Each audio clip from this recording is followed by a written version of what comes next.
You get what I'm saying? Yeah, human beings are not supposed to. Human beings are supposed to express themselves the way they were made, or the way they showed up, or the way they feel. You may learn selectively by yourself when you feel the need to. But I don't agree with another human being putting people together in a space and telling them what they should do and how they should act and how they should behave.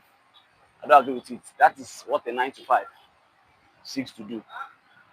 And you stay in that space long enough, you break yourself. And when you break yourself, the what how you know the litmus test for that is unhappiness. And you do it long enough, you lose track of why you became unhappy in the first place, and then you target depression. You know, so it is every morning adults leave their houses to places where they consistently attack themselves until they come back in the evening, and they do it again over and over. And before that time, children have been subjected to the same thing in an environment called school. So you take your child and my child and everybody's children into one space, and all of them are subjected to the same test. All of them are subjected. That is a total attack. You're trying to make everybody the same person. That's what that thing is. The teacher should teach everybody. Every individual in the class is different. If you want to teach somebody something, some people grasp pictures better. Some like to repeat twice, 3 times to get it. Some would listen to you one time and get it. Another group will need to write it down to get it. But the teacher comes and does one thing for everybody. And then whoever it is, their best teaching module is used, becomes the best in the class. And then the rest are left to struggle with low self-esteem and not feeling good enough and starting to accept that they are second best or they are last, because they're actually, the report cards say you are last in your class. You did badly. And then that happens to you for years. By the time you show up as an adult, you're a broken adult. And we wonder where mental health issues come from. When every day we woke up from when we were young, somebody was hitting us at our core. And the person hitting you is another broken human being. And then the chain continues. Because the person was also put through the same system. You know. This conversation is an attempt to start at a chain of conversations that will now initiate probably some form of liberation from this. Okay, you have told us the problem. What is the solution to this problem? You have told us what the problem is. How do we solve it? Where do we start from? Well, the solution will be, if you're working a 9 to 5 and you have something you like to do, fund that thing. Even if it is, look at it, and people are making money gaming, for example. Before now, gaming was supposed to be for the spoiled brats who will end up being fat and who doesn't know how to approach the social. What's the word? There's a word for it. People who don't interact socially at all. They don't have the capacity to interact. There's a word for it. They are the ones who sit at home and game. You know, and then they get addicted to it, and now they have to talk themselves out of it because it's not socially acceptable for you to sit in your house and not be productive. Now people can sit and do what they like, what they have now become addicted to, and become millionaires doing it. And then when they become millionaires, they have liquid cash, they have disposable income they can now use to start businesses, or they don't know what to do with the cash because they are too young. They give it to adults who think they know what to do with the cash, and those adults have for the first time in their life, they have disposable income to go and do trial and error with it, because all their lives they've been playing it cautious. So if you have a hobby, fund your hobby with your salary. Yes, that's the solution to the problem. Then if you have something you want to do and you have strength around it, you have some talent around it, fund it. I heard one very real talk from DDG the other time. He said that's the simple. It's difficult. It's better. Easier said than done. But it is what they. That is how to do it. Take all of the money you earn from your salary, and make sure that whatever it is your hobby is, whatever it is your strengths are, whatever it is you want to do. Again, that has to go around, there has to be something around your strength, so that when you are in that space, you feel alive. So that when you're in that space, you're the best in the world. I speak, I talk, I have conversations like this off top. You know, if I don't record it on a live on YouTube where I have a chance of getting paid for doing it, I'll record it anyway as a voice note to my friends. You see, so you do something that you do anyway, you know, and then you make an attempt to monetize it. If it's something that's monetizable in the now, you know, and if it requires some funding, you fund it from your 9 to 5. You bleed your 9 to 5, if possible, to death, and bet this dream of yours, which is connected to why you are. You're not born there to come and work for somebody, and then they send you out of that place. You're working in one target or one whatever it is you're working, and then you're sent out of that place. Then you go to another completely different, unrelated place, and then that was not how why you are born. I like to think about birth as a problem was identified, and you are brought into this space to contribute, you know, towards solving the problem or solving it, whichever one. That's how I like to think about uh, the essence of life. It's contribution, you know. And it's not for you to contribute to somebody who doesn't even like you. You're contributing to a manager who sees you in the morning and they're frowning their face, you know. And the only time they smile at you is when you stop working there for the past 5 years and they see you. How are you? How are you? You're looking good, though. Yeah, they're smiling.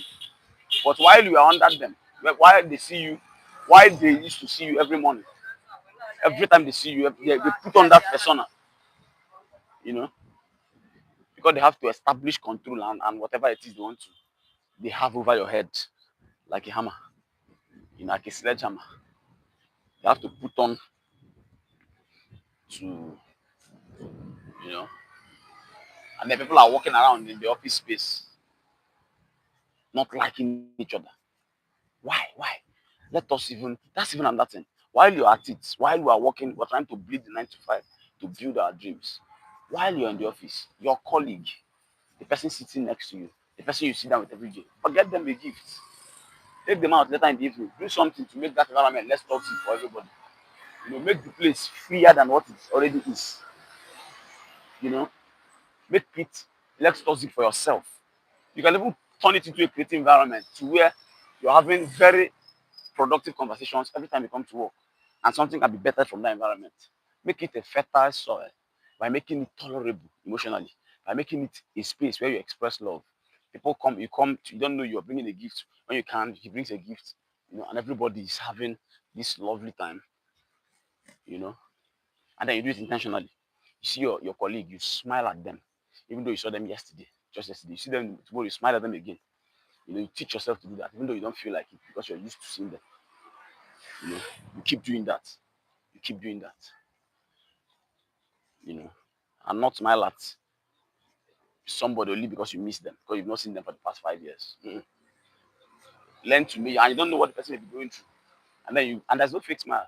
It's fake because you decided to put it on. But the moment you put on that smile, it goes to the heart straight. There's no fake smile. You throw a smile, do it now. As you listen to this, whatever what we're talking about.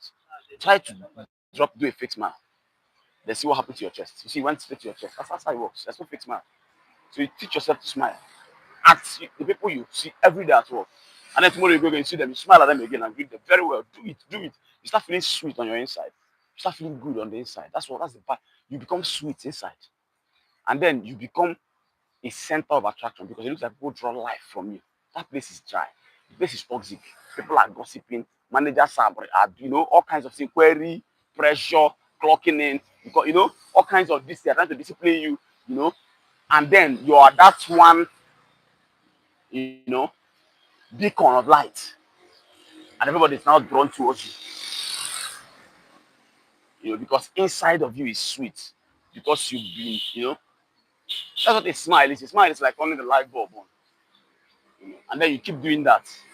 Now you're the source of energy for everybody, and guess what? Like a candle, you put everybody's light on. Then when you come back to the office, it is now a productive family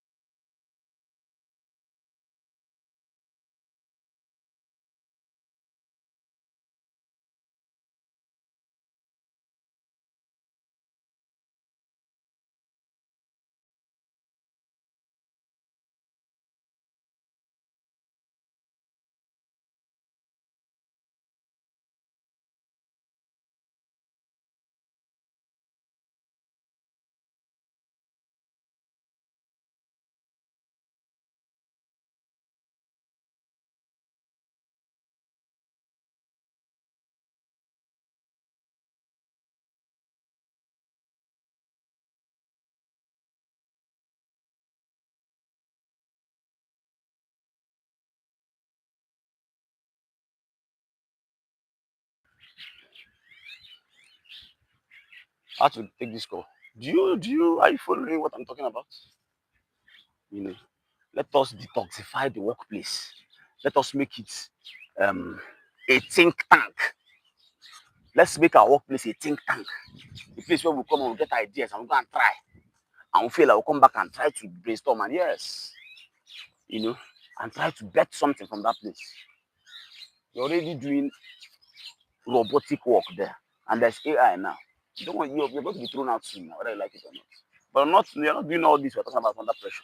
You're doing it because that's when you feel human. When you're doing something you're doing creative work. That's what a human being was trying to do. See what the capacity a human being has sometimes you can see from all these other high flyers you're seeing. Elon Musk is designing something that can help you hold memory. So that when you now start losing memory because of a medical problem, like neurodegenerative diseases, your memory, your capacity to retain and process information will be given back to you. That's what a human being needs. Let's not even talk about how he wants to commercialize the internet. That's one person. Something the whole country, has been struggling with. One person is doing it with ease. That's the capacity one human being has. You're not supposed to be carrying chairs. And you come in the morning, you carry chairs, send this chair to this place, pack 30 seats, and then you go home. You come tomorrow, you do the same thing. When you do that long enough, you lose yourself. That's not why you are born to be moving chairs around. No, that's not why you are born. You are born to express that thing you were born with inside of you. Lionel Messi was born with his left leg, and every time he's on the pitch, look at the amount of people who feel joy on their faces. Something that's play. They're playing. They call it playing football. It's like play. It's not serious, but it's making billions. I'm not just making billions. He's making millions of people smile. You know, you've seen people. You've seen where there are situations where football or a football match or a football game paused or even ended national conflicts. Yes, something as it looks like football is people are playing. There's somebody who is talented to do it, who has now gone into that space and honed their talent, and then expressed themselves completely in that space, to where they are now superstars. And there's something you're called to do. It's in your hobby there. It's in your interests. It's in your. Some people say I don't have any talent. Who told you? You're scrolling on social media so much. That's your talent. You have staying power. You have the ability to do one thing for a long time. That's a talent. You will now find the place to direct it. That's what this page is for. Like a community. Let's have a conversation. Let's all of us open pages up. Let us have group calls. Let's have conversations. Let's try to create an alternate workspace. If you cannot even do what I'm saying in your workspace, because you don't have the strength, you don't have that, you don't have this, you're an introvert. But there's always one thing you can do to add to what's going on. Let us build the 9 to 5 system to death. The world can exist without it. If all of us become creative, look at AI is available. Somebody said who will open the gate if everybody's a rich man. Now you see the gates are opening by themselves and has been for the past how many decades. You don't need a gate man to open a gate. You don't need any of those. There are machines that can do all that. The human being is supposed to free up their time to do creative work, to create, like God. We like to believe that God created all of us and then he made us in his image so that we can also create. But we busy ourselves moving boxes and moving things around the world. So let me quickly go off and get back on.